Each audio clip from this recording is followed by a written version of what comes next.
ಚಿತ್ತಿನ ಗೊಬ್ಬರ ಅಲ್ಲಿಂದ ಬಂದಾರೆ. ಇವತ್ತು ಸ್ಕೂಲ್ ಕಲ್ಸೋರು ಅವರಿಬ್ರು ಬಿಟ್ಟು ಬಿಟ್ಟಿದ್ದಾರೆ. ಈಗ ಅವ್ರಿಗೆ ಹೇಳಿದ್ರು ರವಿವಾರ ಎಲ್ಲ ಕನ್ಯಾ ಮಂಡಳಿಯಲ್ಲಿ ಬರೋದು ಬ್ಯಾಡ, ಯಾಕೆ ಬನ್ನಿ, ಯಾಕೆ ಕಲ್ಸೋದು ಗೊತ್ತಾ? ಮಜ್ಗಮ್ಮ ಕನ್ಯಾ ಮಂಡಳಿ ಮಾಡ್ತಿರೋರು ಆಗುತ್ತೆ ಬರ್ತಿದ್ರು ಅವರು.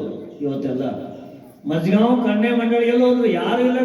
ರವಿವಾರ ಐತಿ, ಇವತ್ತೆಲ್ಲ ಮನೆ ಕುಂತಾರ, ಒಬ್ರು ಕಾಣಲ್ಲ. ಎಲ್ಲಿ ಎಷ್ಟು ಜನ ಕನ್ಯಾ ಮಂಡಳಿ ಕೈ ಎತ್ತರಿ, ಹುಡುಗಿಯರು ಎಷ್ಟು ಜನ ಇದ್ರಿ?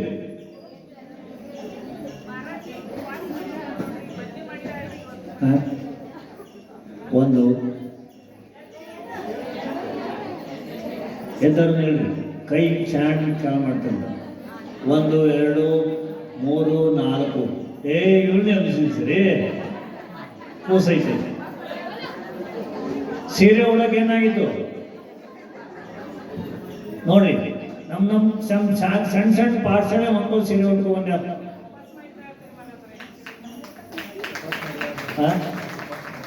ಉಪವಾಸ ಮಾಡಿದ್ವಿ, ಏಕಾಸನ ಅದಕ್ಕೆ ಉಪವಾಸ ಅಲ್ಲ, ಏಕಾಸನ ಅಂತ.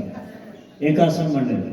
ದೀಪನ ಮಕ್ಕಳು ನೋಡಿ, ಇಬ್ಬರೇ ಇದ್ದಾರೆ, ಇಬ್ಬರನ್ನ ಕಳಿಸ್ಕೊಟ್ಟೆ. ಅವ್ರು ಇಬ್ಬರೇ ಇದ್ದಾರೆ, ಇಬ್ಬರನ್ನು ಕರ್ಕೊಬರ್ತಾರೆ ಜನ.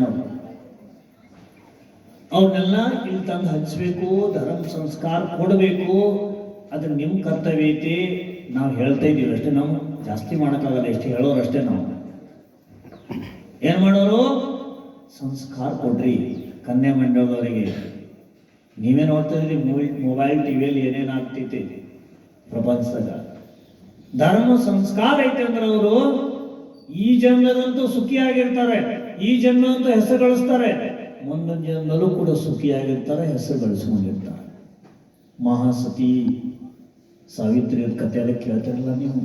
ಮೊಬೈಲ್ ಟಿವಿಲಿ ನಾಟಕ ಗಿಟಕ ಮಾಡ್ತಿದ್ದಲ್ಲ. ಅವ್ರು ಹೆಂಗೆ ಮುಂದೆ ಬಂದ್ರೆ ಹೆಂಗೆ ಹೆಸರಾಯ್ತು ಅವ್ರ ಹೆಸರಲ್ಲಿ ಅಂದ್ರೆ ಶಾಸ್ತ್ರದಲ್ಲಿ ಅಂದ್ರೆ ಇನ್ನೊಂದು ಜನ್ಮದಲ್ಲಿ ಏನೋ ಆ ಥರ ಧರ್ಮ ಕಾರ್ಯ ಮಾಡಿರೋರು. ಅಲ್ಲೇಬೇಕು ಅಂತ ಟೆನ್ಷನ್ ಮಾಡ್ಕೊಂಡು ಏನಾಗುತ್ತೆ, ಊರು ಮುಸಫರಿ ಮಾಡ್ಯಾನಂದ್ರೆ ಹಂಗದ ಮತ್ತೆ